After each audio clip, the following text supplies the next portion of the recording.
On ne réussit pas seulement par les diplômes, par les talents et par les capacités humaines. Bonjour. Sur ce thème, nous allons essayer de débattre encore davantage. Il est une chose de réussir dans ce monde-là. Quand on parle de vraie réussite, sans la spiritualité, c'est quasiment impossible. On peut avoir ce qu'on peut survivre avec. C'est-à-dire, avoir ce que tu peux juste nourrir ta famille avec, il n'y a pas de problème. Mais la vraie réussite, des gens qui contrôlent ce monde dans toute dimension, et que ce soit dans le ministère, tu peux avoir une église, 2-3 personnes influencées sur le plan international. Ça ne demande pas seulement des talents, ça ne demande pas seulement un diplôme théologique. Réussir est quasiment quelque chose de spirituel. J'ai vu des gens qui prennent des bons au niveau de banque et lorsqu'ils injectent, ça ne marche toujours pas. Qu'est-ce qui se passe? Même les affaires arrivent à un certain niveau, il faut comprendre que les affaires sont spirituelles. Donc, quelqu'un a dit, oui, moi j'ai commencé ça, voici les clés pour réussir dans les affaires, les coachs là. Hein? Donc, toi aussi tu commences, après tu te retrouves dans les bons. C'est là que tu vas dire, ah, mais qu'est-ce qui se passe? N'est-ce pas, j'ai suivi tous leurs conseils.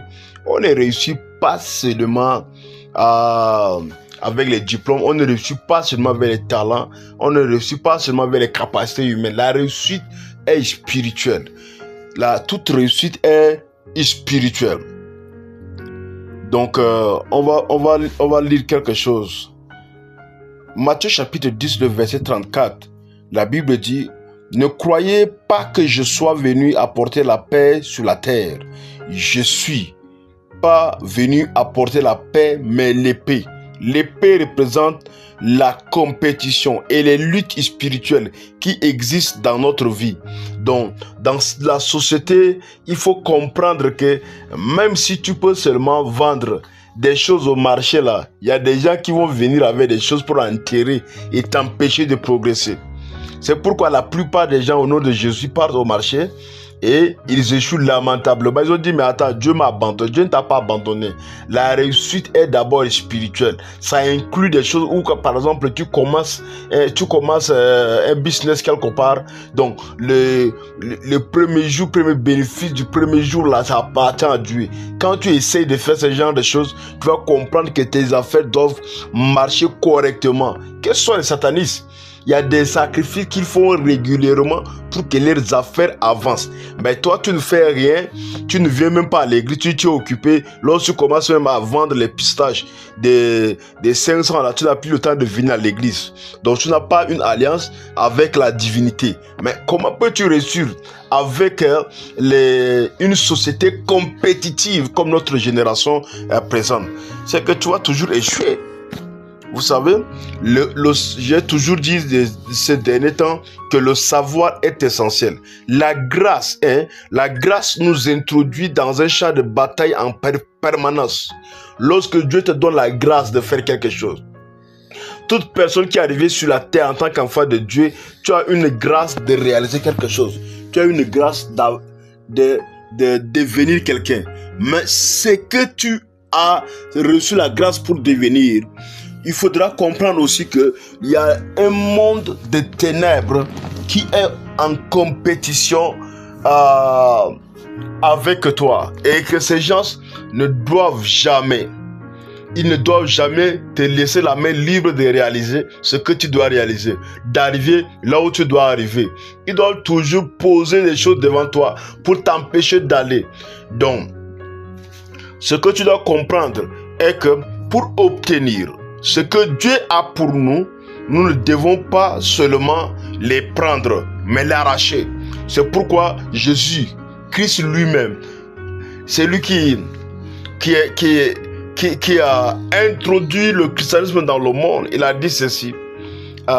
Depuis le temps de Jean-Baptiste, le royaume de Dieu est forgé. C'est les violents qui s'en accaparent. Ça ne parle pas seulement de la violence physique, ça parle de la violence spirituelle. Ça parle d'une force épicaiso, d'une puissance qui t'amènera à accéder à tout ce que tu peux recevoir. La Bible dit quoi? Jacob, dans Genèse 32, 24 à 28, que Jacob a lutté avec l'ange pour obtenir la bénédiction. Donc nous devrons, pour arriver à réaliser notre décès sur la terre, nous devrons faire quoi? Nous devrons lutter. Il y a quelqu'un qui s'appelle Jérémie. Vous avez vu cet homme? La Bible dit, depuis que tu es né dans le ventre de ta mère, je te connaissais, je t'avais établi prophète des nations. Mais comment pouvez-vous imaginer que cet homme est arrivé à écrire le livre de Lamentation dans la Bible? Donc, l'appel de Dieu, la prophétie dans ta vie ne peut pas se réaliser sans des combats spirituels. Alors, si toi, tu n'es pas prêt à combattre spirituellement, tu n'es pas prêt à mettre ta destinée sur le plan spirituel, donc tu dois dire que tu dois écrire encore peut-être le deuxième livre de Lamentation. Donc, ça sera en ton nom. Pourquoi? Parce que Dieu t'a appelé, il y a des paroles prophétiques dans ta vie. Dieu a établi des plans, des projets pour ta vie. Mais le problème est que rien ne peut se réaliser sans le combat spirituel. Sois prêt quand Dieu t'appelle. De plus des paroles prophétiques sont dans ta vie, de plus tes combats seront augmentés. De plus les paroles prophétiques sont prêtes à se réaliser, de plus tes combats seront encore plus augmentés. Point numéro 2.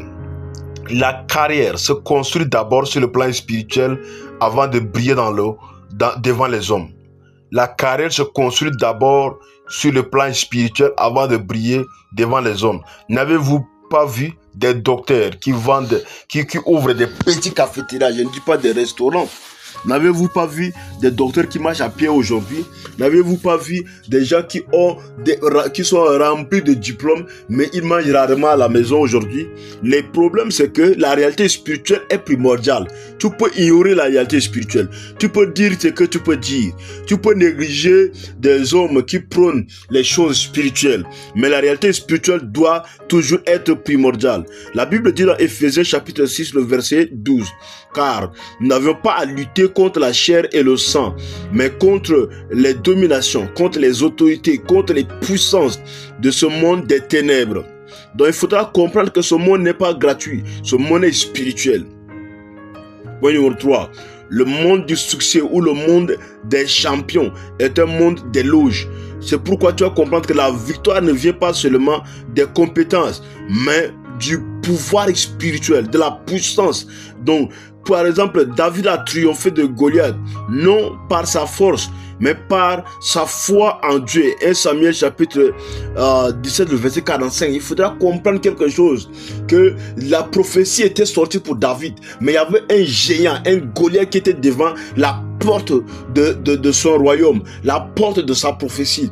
Maintenant, pour arriver, tu dois avoir confiance en Dieu. Pour arriver, tu dois d'abord comprendre que dans ce monde-là, rien ne s'obtient sans une force spirituelle. C'est la divinité qui contrôle le monde physique. Alors si toi, tu es seulement une personne physique, tu ne peux pas y arriver. Tu as besoin de, la Bible dit, celui qui est né de la chair est chair, celui qui est né de l'esprit est esprit. Tu as besoin de naître dans l'esprit pour comprendre les mystères dans l'esprit. Point numéro 4, le combat du trône engage aussi des autels. Il y a des choses, il y a des gens qui sont arrivés dans un certain niveau, parfois par des semences, parfois par des dits, parfois par des prémices. Pour garder la même chose, il faut faire la même chose de ce qui t'a amené là où tu es arrivé. Les luttes spirituelles sont liées aux autels, aux alliances et aux sacrifices. Ça, c'est-à-dire, tu ne peux rien arriver sans les autels, sans les alliances et sans les sacrifices. 1 Roi chapitre 18, la Bible fait référence à Élie, le combat d'Élie contre les prophètes de Baal et les prophètes d'Astarté sur le mont Carmel. Donc, il y a toujours ce combat-là où l'autel doit être impliqué. Quel est l'autel qui crie contre toi? Quelle est la couverture de père spirituel qui a agi pour toi? Voici les réalités du monde spirituel, nous sommes déjà. Vous ne pouvez pas être superficiel avec Dieu et penser à compétir avec les autres. C'est impossible. Le pouvoir spirituel dépend de notre consécration à Dieu. Jacques 4,16 dit, soumettez-vous donc à Dieu, résistez au diable et il fuira loin de vous. Ne va jamais à la conquête d'un trône sans être connecté à un autel. N'espère jamais une élévation, n'espère jamais une élévation sans être connecté à un autel. n'imagine même pas d'entrer dans le monde des affaires, d'entrer dans le monde dans le ministère, sans être connecté à un autel. Associer la prière, le jeûne, la consécration à toutes vos activités, c'est la clé de la réussite. Avant même que Jésus puisse commencer le ministère, il a commencé à faire quoi? À faire le jeûne de 40 jours avant de commencer le ministère. Donc imaginez, toi tu voudrais arriver quelque part sans rien faire. Donc ça c'est un rêve au fait. Et il n'est pas interdit de rêver. Conservez ta connexion avec le meilleur autel de Jésus-Christ en restant connecté à Jésus et vous éviterez d'être une victime de lutte spirituelle.